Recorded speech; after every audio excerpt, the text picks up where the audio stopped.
Hi, I'm Darryl Lovegrove. I'm a music primary teacher here at St Andrews Green Valley. I've just come from 2 years teaching in Guangzhou in China, and it's great to be here in Thailand. I qualified as a teacher a long time ago, in the very, very early 90s, as a matter of fact. I never taught for nearly 30 years. As soon as I qualified, I was out on the road as a member of a band, a rock band, and I also was already in musicals and plays and in concerts. I had a fantastic career as basically a musical theatre performer, as an actor. And in the late 90s, I sort of accidentally put together this act for the corporate entertainment world with a mate of mine, and it blew up and became the biggest act eventually in the world. It became the #1 act in the world, called The Three Waiters. So for 30 years, I've been performing about 10 different countries across opera, rock and roll, musical theatre. The transition was easy because I'd come from an education family. My grandfather was Dean of Education in New Zealand. He was a principal of many schools, and he ended up working for UNESCO in Ethiopia for 10 years in the 50s and 60s, setting up mobile schools around Ethiopia. So our family is very much an educational backed family. My uncle, Dean of Education at La Trobe University, all that sort of thing. So I always knew that something always was driving me to education, but it was always going to be something in the future. I've naturally been able to move into education, knowing it's always been on my mind for 30 years, and now is the time that I can give back. I suppose I chose Green Valley because I'd already heard that it has a tremendous family community to it. I just come from a big, modern, high-tech kind of school in Guangzhou in China, and I thought, yeah, I've done that, I know that world, and that's all fine, but I'd love something a bit different. And this school had a huge reputation, forest school, and the attention to the nature and its surroundings. And I also knew they had great family community here. So I wanted something really different where, it's a lot more green, there's nature all around me, rather than the concrete and the steel of a modern kind of complex. And I arrived here and all that reputation is absolutely true. It's fantastic, very welcoming, warm community with the staff. And the kids are very different. The students are very different from the students I think you would get at a kind of a top. We're considered, high brand school. This is obviously a high brand school. It's as well, but for different reasons, and I love that differentiation. The major thing I want them to do is discover that they've got this awesome instrument called their voice. It's very unique, it's like no other voice, and it's free, and it's just right there. It's there at their disposal every day, and I want them to discover the joy of singing, the joy which releases those chemicals and make a whole situation of their lives realize this singing thing is a part of me, and it's a part of our community. I want them to realize when they get on a plane and go to London to see a football match, why everybody sings. I want them to know when they go to a big Oasis concert that everybody sings, because singing is so primal, it's so part of what we are, and yet a lot of students around the world aren't really introduced to it or given permission, get into it and enjoy it. And my major job as a music teacher must be to inspire the kids to take risks and to open their mouths and really sing and find the joy in it, express themselves and see the innate wonder of the experience itself. My teaching style, I always look on as I have to be an entertainer. Today's students are have a shorter attention span than my era, my parents' era. We didn't have ongoing games and videos in our lives when we were kids, but they do today. So they're constantly getting stimuli from the screen.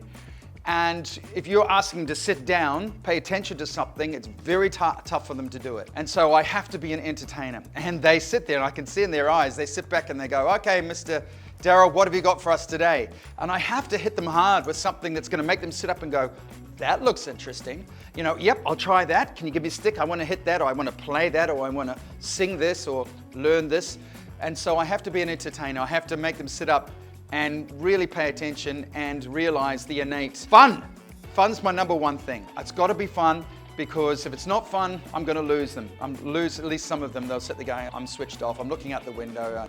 So I've got to be an entertainer, I've got to make it fun, so when they leave the door, they can't wait to come back in for the next. The teaching of performance skills is not to make them be opera stars or actors or great dancers. It's just for their own self-expression. In their lives, they're going to have to stand up in front of fellow staff members, in front of their contemporaries, at times and express themselves. That might be in a board meeting, it might be a staff meeting at whatever work they're at, any association they're involved in. There's always going to be time where they have to stand up and speak. And they're going to want to speak, they're going to want to share their ideas. Performance skills is essential to that. I want them to stand up, feel confident, feel good about speaking in front of people. Because if they've stood up and sung songs in front of people, if they've stood up and played instruments in front of people, that has to help them with their confidence. They can do that when they're growing up. By the time they're an adult, speaking in front of people shouldn't be so scary as it is to people who haven't been exposed to those sorts of things. The atmosphere for the students here at Green Valley is exceptional. It's a beautiful school. They walk down from their classroom, they come into a big, comfortable classroom like myself with all beautifully carpeted. I've got the screen, I've got all of the stimuli that I need for them to look and listen to. I always make sure that my lessons are action-packed, that they're fun, they're engaging. Already wonderfully learned from a number of sources that their parents are very happy to go home and they're singing songs and they didn't realize their children could actually sing, which is the biggest compliment I can get is when the parents say, hey, I've got my child singing the songs. I never knew that they could sing before. And they're talking about crotchets and quavers and rests and they're telling me how to play the chords on a ukulele. That means I'm doing my job, and so I know that they are engaged, they are learning, and that they're appreciating the world of music. I've had an opportunity to work in a number of schools across Australia and also now Southeast Asia. And the reason why I really love St Andrews Green Valley is the family community that it is so well known for. In my role as a performing arts teacher, I've got students who I think are far more, I've used the word relaxed. So a lot of young students in this world who I wouldn't say necessarily come from a relaxed environment. You know, life's tough, life's busy, parents are busy. But here I've just noticed there's a feeling of just a little bit more of an inner peace with a lot of the kids that come here, and they really want to express themselves. And I give them the tools to do that. I give them the stimuli, I give them the environment that they need to thrive as performing artists themselves. That's the best thing I can say for bringing them to Green Valley, is that you're going to have a school very welcoming, they're going to feel welcome here, and they're going to take risks, and they're going to really, I think, put themselves out there in a way that they wouldn't have the opportunity to if they were at another school. My message for any young aspiring performer is come here and get into it any way you can. Be brave, take risks. No one here is going to laugh at you, and they're going to really notice your journey. Your journey is very important, and you're going to make big mistakes. We all do, and that's fine. All the great people of the world in the world of sports, arts, you think of it, they've all made tremendous mistakes, and that's what makes them be better and better. And this school encourages you to get up on your feet again and to really work out your own self so you can thrive, so you can get better, you can learn from your mistakes, and you can hit the high notes in life. Love changes everything. Live or perish in its flame. Love will never, never let you be the same. Love will never, never let you be the